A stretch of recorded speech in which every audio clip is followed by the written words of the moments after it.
Welcome back into Browns Live, presented by Cross Country Mortgage. You're taking a look now at the Browns' defensive ends, and that's a position that we're going to talk about in today's Browns roster battle, presented by Discount Drug Mart. Nathan Zegura along with Ken Carman. And Ken, this is a defensive end room where you know the names at the top. Yeah. Myles Garrett, Jadeveon Clowney, Takk McKinley, and there's optimism that he will be back hopefully sooner rather than later here.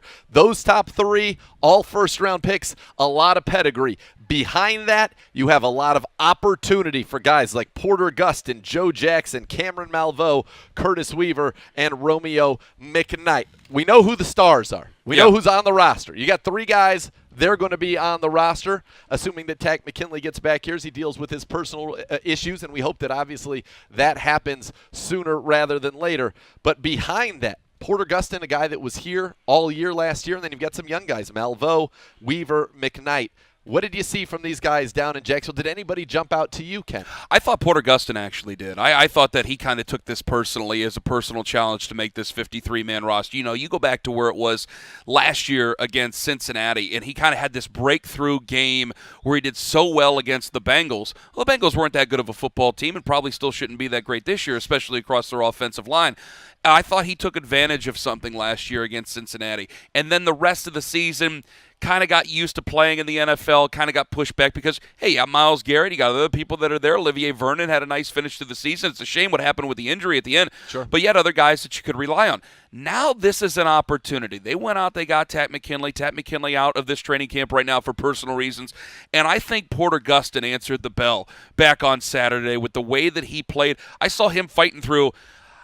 I guess they just decided to let him play on Saturday. I thought he was fighting through numerous holds, and I like to defend the offensive lineman. I thought he was fighting through that, but there were some guys that I thought ended up playing really good. And another guy that I really, really liked, and it wasn't just, we bring up Cameron Malveaux, we bring up Joe Jackson. I thought that he was good in talking about Porter Gustin, but gosh, just seeing the way that you were able to find a Cameron Malveaux who played at a high level, and then you bring in a guy who I know is listed as a linebacker, but Curtis Weaver on the outside, who ended up lining up on a wide nine at times. You know better than some of the schemes that a lot of us know, but from where I saw Curtis Weaver being able to play that position, I thought he was really, really good. I know it's a linebacker spot, but seeing him kind of up on the line of scrimmage, being able to come up and run support, I found myself circling his name back on Saturday. Yeah, Curtis Weaver, he's a defensive end. He's the guy at Boise State. He was a Mountain West Conference all-time sack leader with 34, 47.5 tackles for loss, and he's a guy that they were excited to see. And I thought,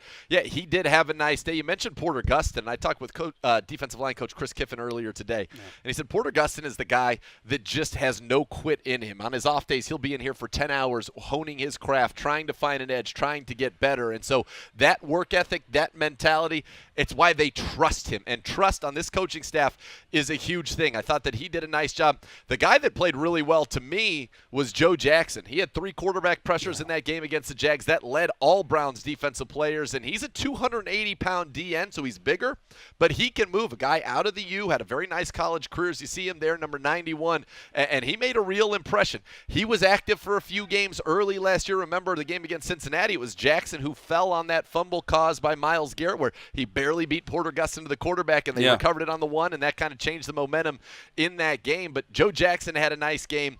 Weaver, I think they need to see more consistency from him, more up-tempo, more energy from him. Gustin's such a pro. And then you mentioned Cameron Malveaux, added 20 pounds of muscle in the offseason. He's long already, a tall guy, but you saw kind of that length transition into power, and that's what they want to see more of. And especially with Curtis, coming off the toe injury, the broken toe down in Miami, Browns get him, they scoop him up, kind of bring him up to speed in 2020.